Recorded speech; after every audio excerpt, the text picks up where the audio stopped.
لن نكرر وضع ولكن سنقضي على الماضي. سنقضي على الماضي بأننا نستعيد حقوقنا في قناة السويس. هذه القناة قناة مصرية، شركة مساهمة مصرية. سنبني مصر قوية ومصر عزيزة. ولهذا قد وقعت اليوم ووافقت الحكومة على القانون الآتي: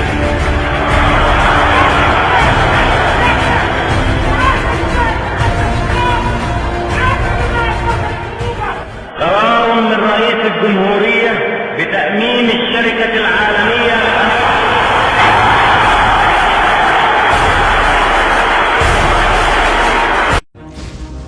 In July 1956, Egyptian President Gamal Abdel Nasser announced the nationalization of the Suez Canal Company. Egyptians would take charge of this vital strategic waterway, connecting Europe to Asia, with immediate effect. Britain and France relied on the canal route for their vital supplies of Middle East oil, which fueled their economies.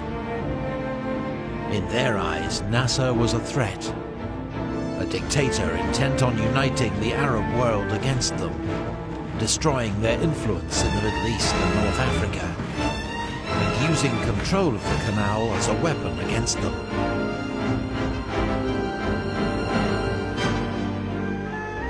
Secretly, Britain and France agreed to force regime change on Egypt. A joint military intervention to depose Nasser and reassert their standing as global powers.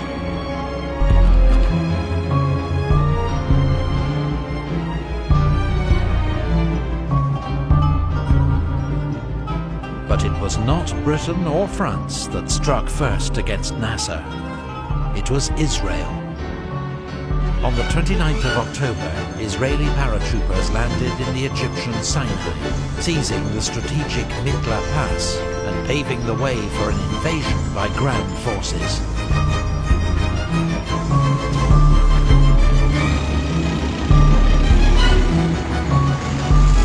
At the UN, Israel insisted it was acting in self-defense against raids by Palestinian fighters known as Fedayeen, operating from bases in Gaza and Sinai.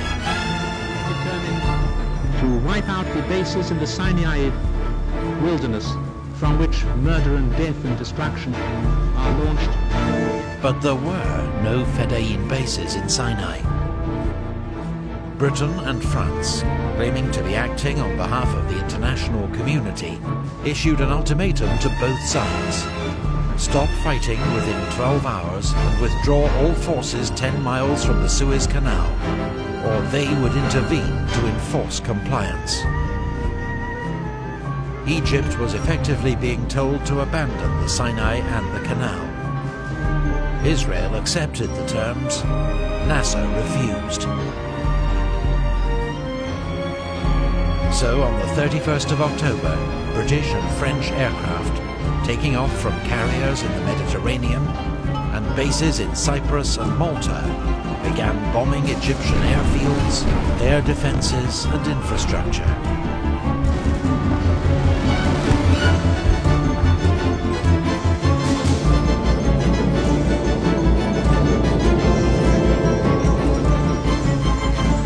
But not all was as it seemed. Israeli Prime Minister David Ben-Gurion had been considering an attack on Egypt for many months. He was encouraged by Moshe Dayan, the hawkish commander of Israel's armed forces.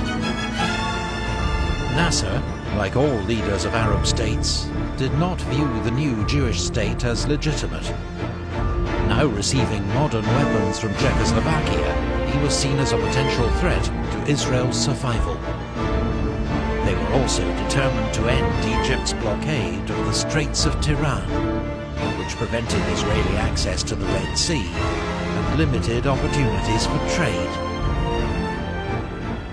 France wanted to ally with the Israelis to get rid of Nasser, but British Prime Minister Sir Anthony Eden was anxious about being seen as the aggressor. So the French came up with an idea.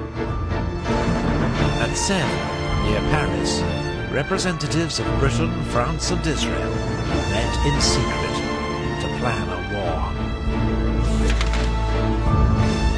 Israel would invade Egypt, allowing Britain and France, posing as peacemakers, to issue an ultimatum they knew only Israel would accept.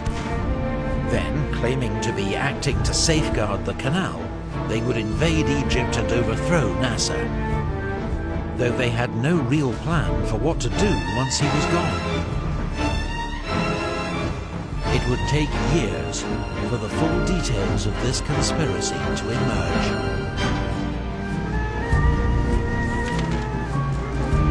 On the 5th of November, after a week of bombing, and with Israeli troops winning the battle in Sinai, British and French paratroopers were dropped onto targets around Port Said and Port Fouad at the mouth of the Suez Canal.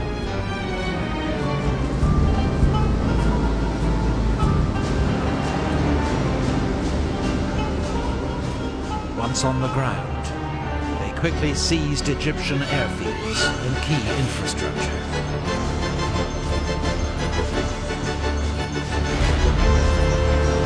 The next morning, under cover of airstrikes and naval bombardment, British and French landings began.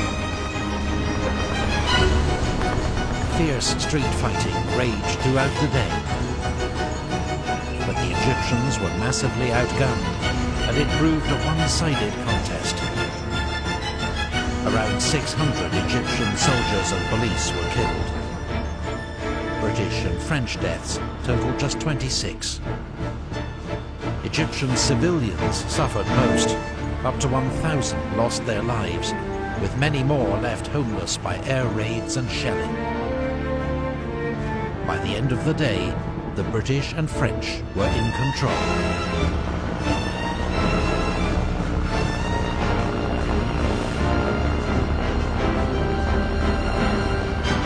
But they couldn't prevent the Egyptians sabotaging the Suez Canal itself. They sank ships in its narrow channel, blocking the canal and putting it out of action for several months.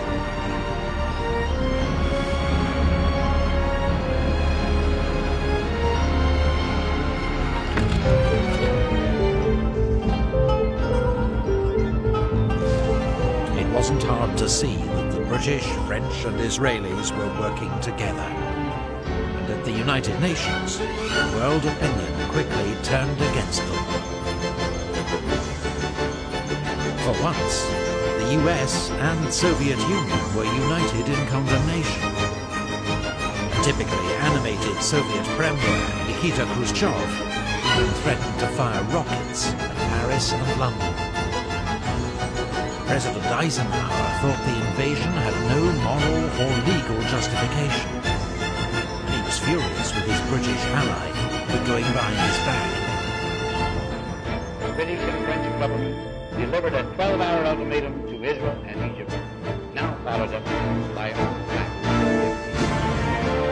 The United States was not consulted in any way about any phase of attack, nor were we informed of them.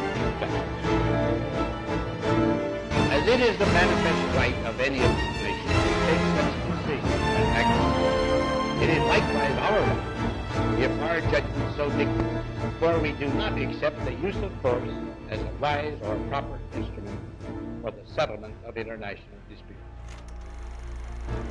Eisenhower wanted international attention focused on Hungary, where Soviet troops were, at that moment, brutally crushing a popular uprising.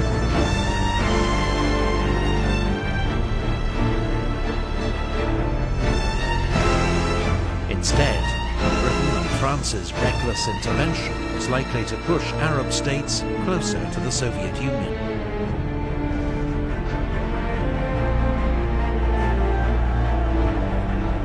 In the UN Security Council, Britain and France used their veto to block resolutions that criticized Israel's attack on Egypt, or their own intervention. But with both world superpowers condemning their attack, they now faced a vote in the General Assembly, and the threat of UN sanctions. Britain's economy had been fragile before the crisis began. Now, market fears caused the British currency to crash, threatening economic disaster. Only a massive loan from the International Monetary Fund could save Britain, but Eisenhower blocked any IMF aid until Britain agreed to a UN-backed ceasefire in Egypt. Eden, facing growing opposition abroad, at home and from within his own government, had few options. Just 2 days after British troops landed in Egypt, they announced a ceasefire.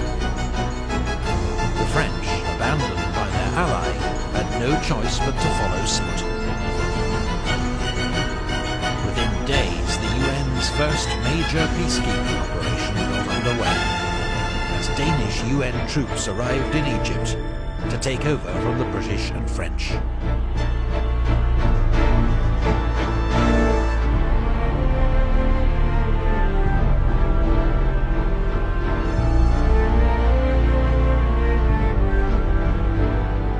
As they packed up and re-embarked on their landing ships to return home, it was officially job well done.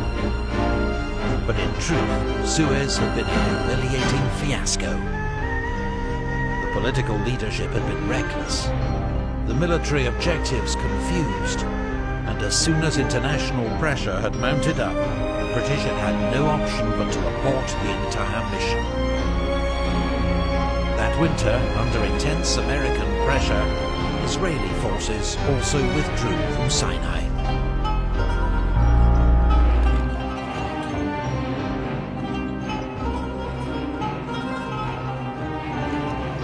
The Suez Crisis forced Britain and France to accept that they were now second-rank powers.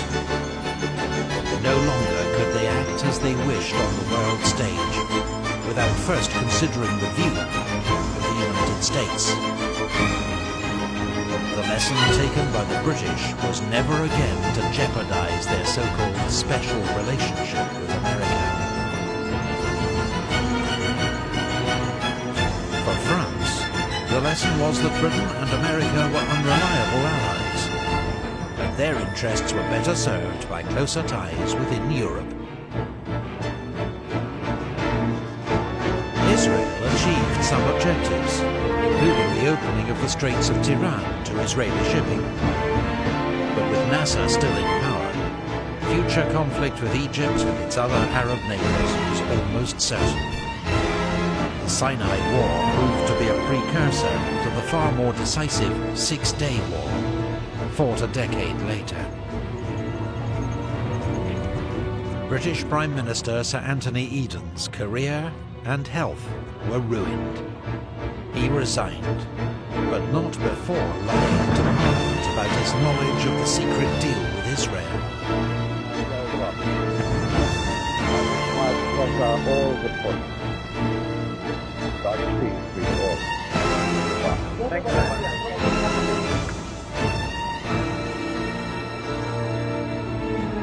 President Nasser, fated as the hero of the Arab world for having stood up to European imperialists, had in reality been saved by US and UN intervention.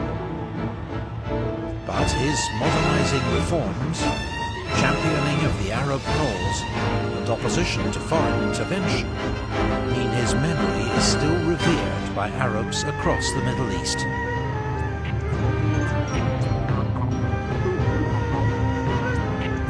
The impact of the Suez Crisis on America was perhaps the most far-reaching. The collapse of British and French prestige amongst Arab nations meant the US would now take the lead in countering Soviet expansion in the Middle East and securing the West's oil supplies.